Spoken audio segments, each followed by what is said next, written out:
이 산상수훈이 어떠한 내러티브로 이어지는지 한번 보세요. 그래야 이 기도가 도대체 뭔지를 우리가 알 수 있어요. 성경 신학은 이렇게 하는 거예요. 마태복음 2장 14절 보세요. 요셉이 일어나서 밤에 아기와 그의 모친을 데리고 애굽으로 떠나가 헤롯이 죽기까지 거기 있었으니 이는 주께서 선지자로 말씀하신 바 애굽에서 내 아들을 불렀다 함을 이루려 하심이니라. 애굽에서 하나님이 이스라엘 부를 때 내 장자다 그러죠. 내 장자들 풀어줘. 자, 하나님의 아들이 애굽으로 들어갑니다. 그리고는 애굽에서 나오는 거예요. 왜? 성경 말씀을 그대로 이루려고 라고 이야기를 해줘요. 성경이. 그리고 나오셔서 40일 광야를 사시죠. 성경이 그렇게 이어져요. 나이가 몇 살이고 그게 몇 년 터울이 이런 건 아무 상관없어요. 그냥 애굽에서 나오고 광야의 이야기가 이어지고 그 다음에 산상수훈이 이어진다니까요. 신명기 8장을 보면 그러한 이스라엘과 모세의 40년 광야가 뭐라 그래요? 내가 너희를 광야에서 시험한 것은 그러잖아요. 40년 광야, 시험이라 그래요.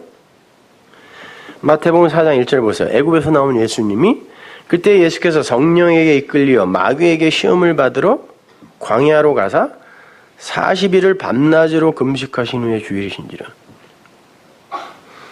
정확하게 같은 단어들이 열거가 되죠. 신명기하고요. 그리고 5장부터 산상수훈이 강설되는 거예요.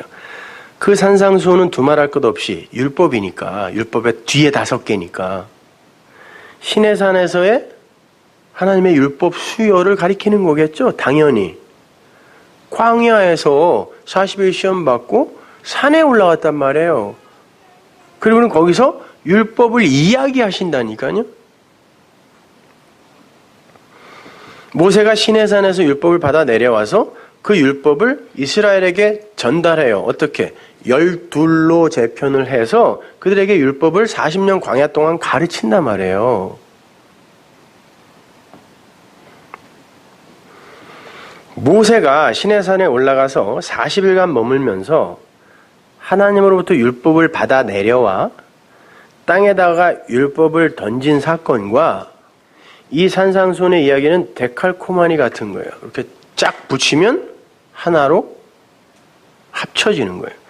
그리고 그 율법을 진리로 전해주기 위해서 이스라엘이 12지파로 편성되는 것처럼 산상수훈이 가르쳐지기 전에 12제자가 거기에서 모아져요. 똑같아요. 그렇다면 이 복음서에서 산상수훈 바로 이전에 나오는 이야기는 예수님이 하나님으로부터 계명을 받는 그 모세의 시내산 이야기가 모세가 하나님으로부터 계명을 받는 그 시내산 이야기가 그려지고 있어야 되잖아요. 정확히 같은 이야기로 가니까. 그런데 모세가 하나님께 올라가서 산에 올라가서 40일 동안 오랜 기간 동안에 그가 감추어져 있었습니다. 그래서 사람들이 밑에서 못 봤거든요. 밤이었어요. 거기에서 그렇게 율법을 받는 그 이야기를 신약에서는 이렇게 그리고 있단 말이에요. 한번 보세요. 누가복음 6장 12절 보세요. 이때 예수께서 기도하시러 산으로 가사 그래요. 기도하시러 산으로 가사 밤이 맞도록 하나님께 기도하시고 밝음에 그 제자들을 부르사 그 중에서 12를 택하여 사도라 칭하셨으니 예수께서 눈을 들어 제자들을 보시고 가라사대 가난한 자는 복이 있나니 산상수훈이 떨어지죠. 그 전에 12이 모아져요. 그러면 모세 이야기와 이거를 이렇게 대조를 해보면 그 전 이야기는 모세가 하나님에게 계명을 받으러 산으로 올라간 거잖아요. 근데 복음서에서는 예수님이 기도를 하러 산으로 올라가셨다 그래요. 그리고 밤이 맞도록 오랜 시간을 가리킨다네요. 밤이 맞도록 기도했다 그래요. 이걸 뭐 밤새 기도했다 이렇게 이제 사람들이 번역을 하는데. 그래서 철야 기도가 생긴 거 아니에요? 이것 때문에. 밤에 잠을 자야지 왜. 그 하나님한테 그냥 그렇게 잠 안 자고 졸리면은 하나님이 혹시 들어줄까 봐 그러시는 거예요? 그런 무당 잡교의 기도가 어디 있습니까?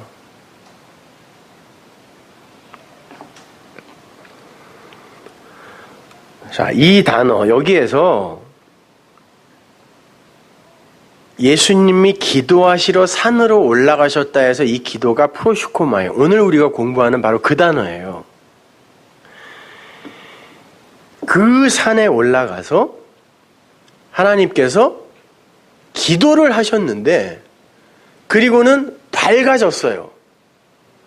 내려오셔서 12를 모으고 그때부터 그 산에서 받은 어떤 것을 전해주는 이야기란 말이에요. 그러니까 중요한 건 성경이 모세가 산에 올라가서 계명을 받고 하나님으로부터 설명을 들었죠. 이게 40일 걸렸습니다. 설명을 들은 그 사건을 예수님의 기도로 그려내고 있다는 게 중요한 거예요. 예수님이 진리의 계명을 그 산에서 비로소 받았다는 그런 말이 아니라는 거예요. 그런 말이 아니라 니들이 생각하는 그 기도라는 게 무엇인지를 구약의 그 모세 이야기를 통해서 여기서 한번 재확립을 해보라는 거예요. 그게 그 기도가 맞냐라고 물으시는 거란 말입니다.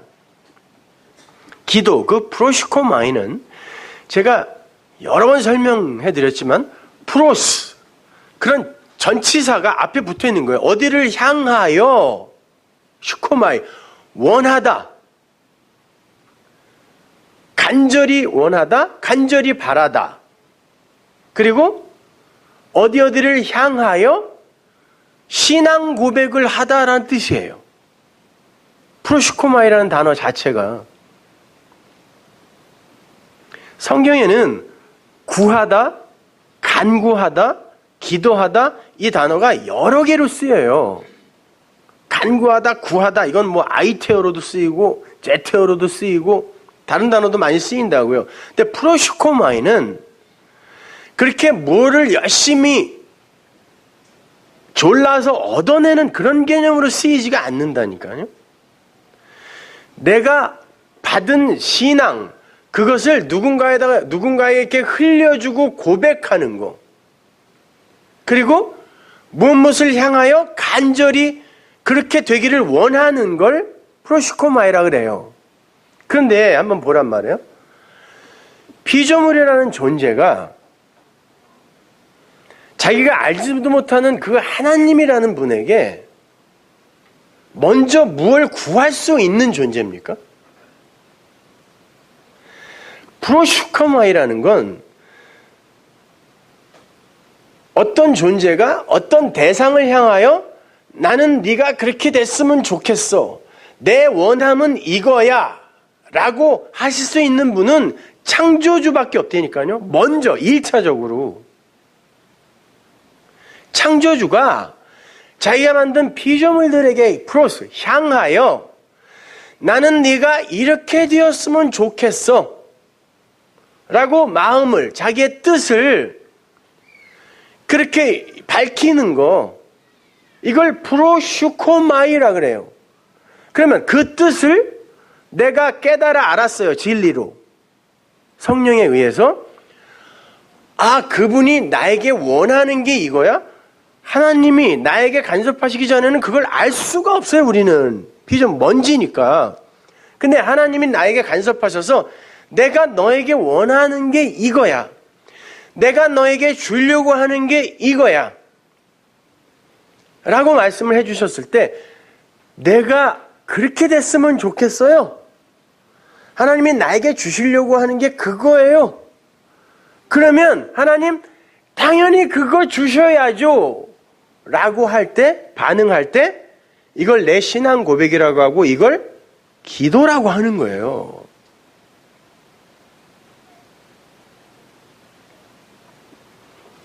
그게 프로슈코마이란 말입니다.